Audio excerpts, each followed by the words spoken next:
तो सर सबसे पहले आप खड़े हो जाइए सर। खड़े हो जाइए sir.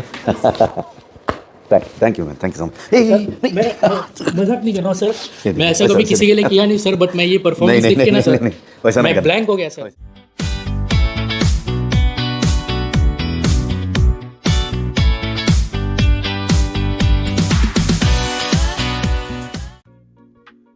Shubho Vijaya or Happy Dashera to all who have clicked here. And if you are a Bengali audience and tired of the releases of recent Bengali cinemas in this Pujo, then don't think twice about getting into Kantara Chapter 1. Just buy a ticket and go. I vouched for this movie. This disclaimer is not for the blind fans. On 14th October 2022, when I witnessed Kantara, the Rishabh Shetty directorial awestruck me totally with the treatment. Some sort of divine energy that movie has, and I still do believe that climax can't be pulled in the full sense. There was something more beyond our knowledge. The movie was problematic with a few things till the climax. The regular viewer would know how much I do praise that movie. The announcement of Kantara Chapter 1, the prequel, excited me like nothing else, but at the same time, the skepticism was there with the intention of the makers with the second installment from this franchise. This can be the easiest cash grab for them, but there's a thing called altruistic purposes. And I believe Kantara Chapter 1 was exactly that. The movie completely focuses on the prequel set of the Kantara timeline centered on pre-colonial Karnataka, the Kadamba dynasty era, the elaborative take on the demigods Panjurli and Guliga, and the politics behind acquiring power form the basic narrative of Rishabh Shetty led and directed action thriller Kantara Chapter 1, which hits the big screens. This is Point of View, and I'll be discussing the good, the bad, and the verdict in this video so you can make an informed decision about whether this movie deserves your money once or twice.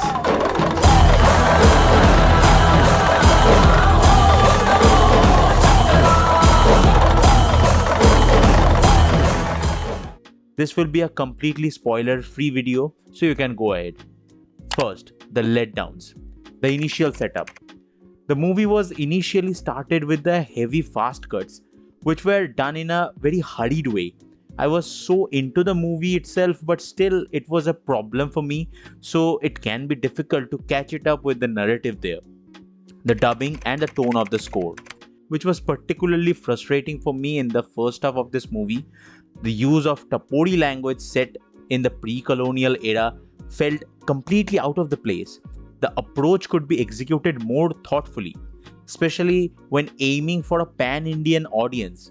Additionally, there were moments when the score was so overpowering that it overshadowed the dialogues. This is the problem with most of the Prashant Neel movies, but it exists here also. But on the other hand, it was good.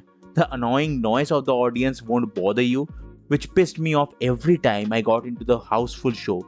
It's like a pet peeve for me. The comic gag. I'm not saying the comedy was bad, it was thoroughly enjoyable and landed for me at least. But my point is its placement. That decision was very annoying. Even in dead serious matters, the makers put in a comic gag or a commentary which can be a distraction. Now the good. The visuals and camera work.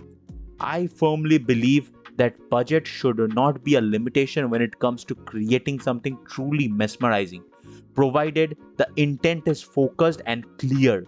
The visuals were exceptional, so much so that every frame deserves recognition and appreciation. Cinematographer Arvind Kashyap has the frames of gold.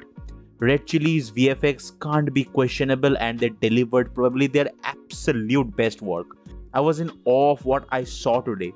125 crores and this. Mostly the second half was VFX heavy, and how those were executed will just baffle your mind. The writing brilliance. Mostly these movies which draw attention from their small budget first movie generally use the same template but in a grandeur manner. And the trailer promised the same, but the take was completely different here. So smartly written that you are bound to fall into the trap of thinking, okay, it's going to be a mediocre. So smartly written that it has almost convinced me. I was like, Okay, it couldn't match the first one's quality, but the final 40 minutes and you will be scratching your head about what you have witnessed. You can smell the fishiness but can't prove it till it explains it to you. That's the writing gold. Every single character has their importance in the narrative and is well utilized here, and how they managed to pull this huge ensemble into a narrative was praiseworthy, to be honest.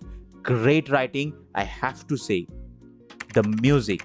The trailer was probably not a very good in terms of presenting trailers to tell stories, but the music hooked me from the very first watch. The trailer itself is in my gym playlist, and how P. Ajneesh Loknath, the composer, designed the scores and the music was deafening, but at the same time was elevating and co-narrating. What a perfect blend of class and mass. He maintained the same divinity, and I would say the tone enhanced it completely in this part. The action designing. Surprisingly, the best part of the movie. Outstanding choreography with the multiple one-take sequences, and the war sequence deserves a bow. That scene was so Rajamouli coded.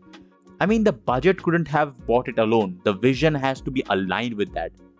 The performances. These are the four dragons of this kingdom. Everyone has their own arc and every single one delivered their absolute best. Watching Rukmini in a full-fledged role after Saptasagar Da Chello was a real treat for me as her fan. I was impressed by how seamlessly she blended her performance into the story. This will be a surprising element. Same with Jairam. Gulshan Devaiah had a typical presentation, but in the climax you will know why his character was like that. The real devil in the room is Rishabh Shetty. You have my respect, sir. Not just as a director or as an actor, but as an artist. He knows how to present his culture to the world. Moreover, his performance throughout the second half is truly remarkable, humanly impossible, I believe. This man deserves every single word of appreciation. I had an expectation with this movie, and if that wouldn't match with this prequel movie, I'll literally lose my mind. However, as I experienced the thumping heartbeat and struggled to breathe by the end, I realized this was the precise atmosphere I had been hoping for in the movie.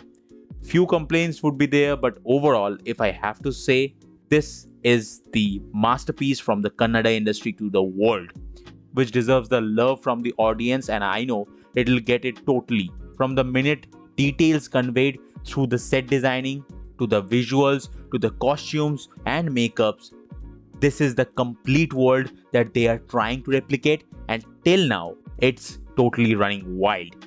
My expectations will be sky high for the next part of this franchise, and I have the belief that Rishabh Shetty will deliver it again as a maker, as a creator, as an artist.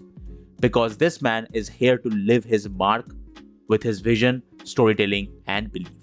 And that's the video. So what are your thoughts if you have watched it? Please let me know in the comments below. You can follow me on Instagram. The handle is pointofview9. Thank you so much for watching. See you at the point of view.